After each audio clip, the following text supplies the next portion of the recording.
Today, no one but ourselves can guarantee security. Only strong alliances, only strong partners, and only our own weapons. The 21st century isn't much different from the past. If a nation wants peace, it still has to work on weapons. It's sick, but that's the reality. Not international law, not cooperation. Weapons decide who survives. Excellencies, you know perfectly well international law doesn't work fully unless you have powerful friends who are truly willing to stand up for it. And even that doesn't work without weapons. It's terrible, but without it, things would be even worse. There are no security guarantees except friends and weapons. No Ukrainian choice this kind of reality. And knowing our people, they would have chosen a different priority. Ukrainians are peaceful people, but they are people who want to live freely in their own independent country. That's why we invest in defense. For many nations, there is simply no other way left. Nations can speak about their pain from stages like this, but even during bloodshed, there isn't a single international institution that can truly stop it. That's how weak these institutions have become. What can Sudan or Somalia or Palestine or any other people living through war really expect from the UN or the global system? For decades, just statements and statements. And even everything happening in Gaza remains without a way out. Even now, Syria, after all the changes, still has to appeal to the world to ease the sanctions that are choking its economy. It has to ask and wait. Syria deserves stronger support from the international community. And as Russia's war against my country goes on, people are still dying every week. Yet there is no ceasefire because Russia refuses. Russia abducted thousands of Ukrainian children, and we have brought some of them back. And I thank everyone who's helped. But how long will it take to bring all of them home? Childhood slips away faster than adults are able to help. Look at Israel. Nearly 2 years have passed and hostages still haven't been freed. They must be freed, but even that still hasn't happened. And for years, there have been no real answers to other threats, either chemical weapons and famine used as a weapon. Last year, at this assembly, I warned the world about the risk of radiation disasters, especially due to Russia's occupations of our Zaporizhzhia nuclear power plant, the biggest in Europe, but nothing's changed. Nothing's. And yesterday, the plant went into blackout again, and Russia hasn't stopped shelling even in areas near a nuclear facility. And because of international institutions are too weak, this madness continues. Even being part of a long-standing military alliance doesn't automatically mean you are safe. Just recently, 19 simple Russian drones violated Polish airspace, and only 4 were shut down. Luckily, they were not shaheeds or even worse. Otherwise, the results would have been horrific. Estonia had to call a UN Security Council meeting for the first time in history because Russian fighter jets deliberately entered its airspace. Moldova is defending itself again from Russia's interference. We are helping Moldova, and Russia's trying to do to Moldova what Iran once did to Lebanon. And the global response, again, not enough. We have already lost Georgia in Europe. Human rights and the European nature of the state system are only shrinking there. Georgia is dependent on Russia.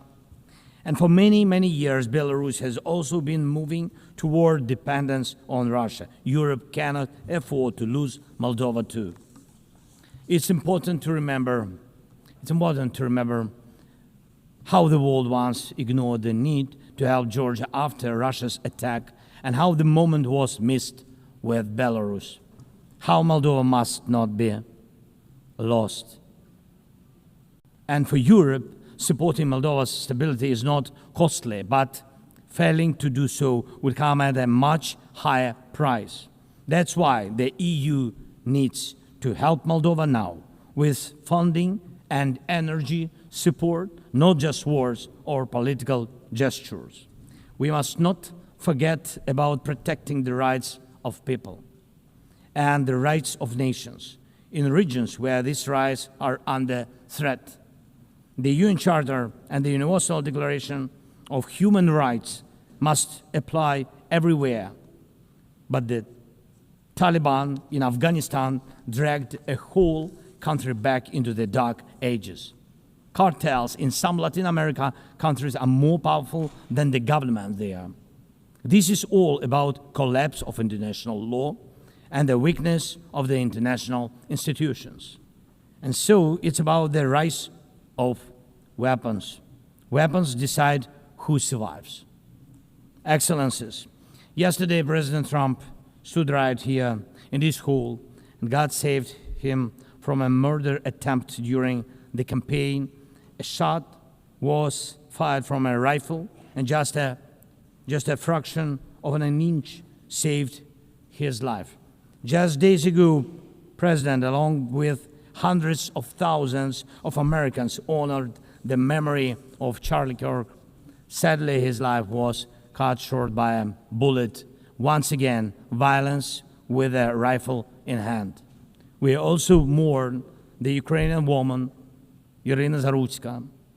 She was brutally killed with a knife here in America, the very country where she was seeking refuge from Russia's war. And almost every day, when we open the news, we see headlines about violent attacks happening all around the world. Most of it is done with weapons. People are already used to, but weapons are evolving faster than our ability to defend ourselves. Now, there are tens of thousands of people who know how to professionally kill using drones. Stopping that kind of attack is harder than stopping any gun, knife, or bomb. This is what Russia has brought with its war. It used to be that only the strongest countries could use drones because they were expensive and complex. Now, even simple drones can fly thousands of kilometers. War tech doesn't care about geography anymore. It's now reshaping it. Just recently, airports in Europe had to shut down because of drones. Authorities couldn't even say what kind of drones they were, who sent them, or from where.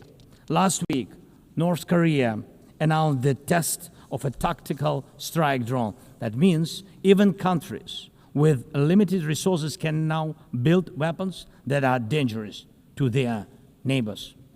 Ukraine and nations like Saudi Arabia know all too well how dangerous Iranian attack drones are. But what happens when all the types of drones become available, even to small terrorist groups or cartels? The world moves too slowly to protect itself, and weapons move fast. Now companies are already working on drones that can shoot down other drones, and it's only a matter of time, not much, before drones are fighting drones, attacking critical infrastructure, and targeting people all by themselves, fully autonomous and no human involved, except the few who control AI systems. Dear leaders, we are now living through the most destructive arms race in human history, because this time includes artificial intelligence. And if there are no real security guarantees except friends and weapons, And if the world can't respond even to old threats, and if there is no strong platform for international security, will there be any place left on earth that's still safe for people? We need global rules now for how AI can be used in weapons, and this is just as urgent as preventing the spread of nuclear weapons. We need to restore international cooperation, real working cooperation for peace and for security. A few years from now might already be too late. 10 years ago, war looked different, and no one imagined that cheap drones could create dead zones, areas stretching for dozens of kilometers where nothing moves, no vehicles, no life. People used to imagine that only after a nuclear strike. Now it's drawn reality. Mass-produced, simple drones, and without AI yet. Ukraine doesn't have the big fat missiles dictators love to show off in parades, but we do have drones that can fly up to 2,000-3,000 kilometers. We had no choice but to build them to protect our right to life.